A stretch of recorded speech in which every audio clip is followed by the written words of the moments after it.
இன்றைய தினம் உங்களை புதியதொரு காணொலி ஒன்றினூடாக சந்தித்துக் கொண்டிருக்கின்றேன். இன்றைய இந்த காணொலியை பார்த்தீர்களானால் அஸ்வசோம பயனாளிகளுக்கு ஒரு மகிழ்ச்சியான செய்தி ஒன்றினூடாக தான் அடைந்திருக்கின்றேன்.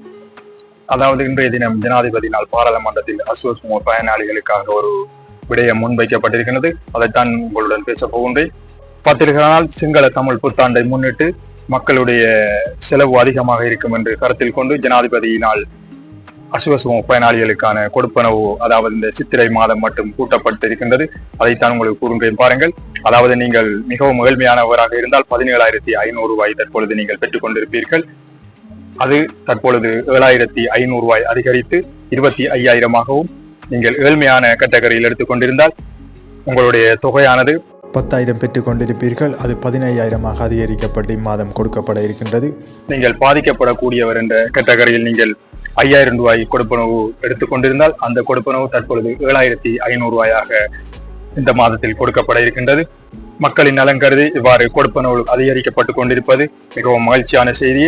அது மட்டுமல்லாமல் விவசாயிகளுக்கு பார்த்தீர்களானால் இந்த கால பருவத்துக்காக மானியமாக 25,000 ரூபாய் கொடுக்கப்பட்டு கொண்டிருந்தது. தற்பொழுது ஜனாதிபதியினால் அதாவது 5,000 ரூபாய் அதிகரிக்கப்பட்டு அந்த தொகையானது 30,000 ரூபாயாக தற்பொழுது அதிகரிக்கப்பட்டிருக்கின்றது. அதுவும் ஒரு மகிழ்ச்சியான விடயம் எமது மக்களுக்கு. இந்த அஸ்வசோம சம்பந்தமான இன்னும் ஒரு கவலையான விடயத்தை பார்த்தீர்களானால் இந்த அஸ்வசோம கொடுப்பனவுகள் வங்கி கணக்கில் இடப்பட்டு அடுத்த நாள் பார்த்தீர்களானால் அரசாங்கத்துக்கு மதுபானத்தினால் வரும் வருமானம் அதிகமாக இருக்கின்றது.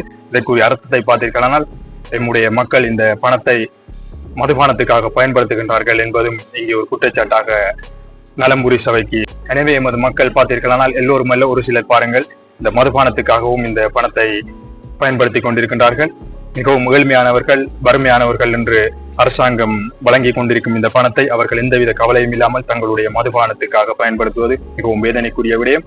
எனவே இம்முறை புத்தாண்டுக்காக அரசாங்கத்தினால் வழங்கப்பட்டு கொண்டிருக்கும் இந்த கொடுப்பனவை நீங்கள் உங்களுடைய சொந்த தேவை, அதாவது மதுபானத்துக்காக பயன்படுத்தாமல் உங்களுடைய குடும்பத்துக்காக பயன்படுத்துங்கள், உங்களுடைய பிள்ளைகளுடைய நலனுக்காக பயன்படுத்துங்கள். குறிப்பாக உங்களுடைய பிள்ளைகளுடைய புத்தாண்டு கொண்டாட்டத்தை சிறப்பாக கொண்டாடுவதற்காக இந்த பணத்தை பயன்படுத்துங்கள். அத்தியாவசிய தேவைகளுக்காக பயன்படுத்துங்கள். அனாவசியமான தேவைகளுக்காக இந்த பணத்தை வீணடிக்க வேண்டாம். இன்னும் ஒரு மகிழ்ச்சியான செய்தியை பார்த்தீர்களானால் இந்த கொடுப்பனவுகளை பார்த்தீர்களானால் அரசாங்கமானது தமிழ் சிங்கள புத்தாண்டுக்கு முன்னதாக வங்கி கணக்கில் இடுவதற்கு திட்டமிட்டிருக்கின்றது. எனவே உங்களுடைய வங்கியில் நீங்கள் 10ஆம் தேதிக்கு பின்னர் செக் பண்ணி பார்க்கக்கூடியதாக இருக்கும். எனவே அரசாங்கமானது 10ஆம் தேதியிலிருந்து உங்களுடைய வங்கி கணக்குக்கு இந்த பணத்தை இடுவதற்கு தயாராகி கொண்டிருக்கின்றது. உங்களுடைய பணம் வங்கி கணக்கில் இடப்பட்டிருந்தால் உங்களுடைய தொலைபேசி இலக்கம் ஏற்கனவே நீங்கள் பதிவு செய்திருப்பீர்கள் உங்களுடைய வங்கி கணக்குடன். எனவே உங்களுடைய தொலைபேசி இலக்கத்துக்கு SMS வரக்கூடியதாக இருக்கும்.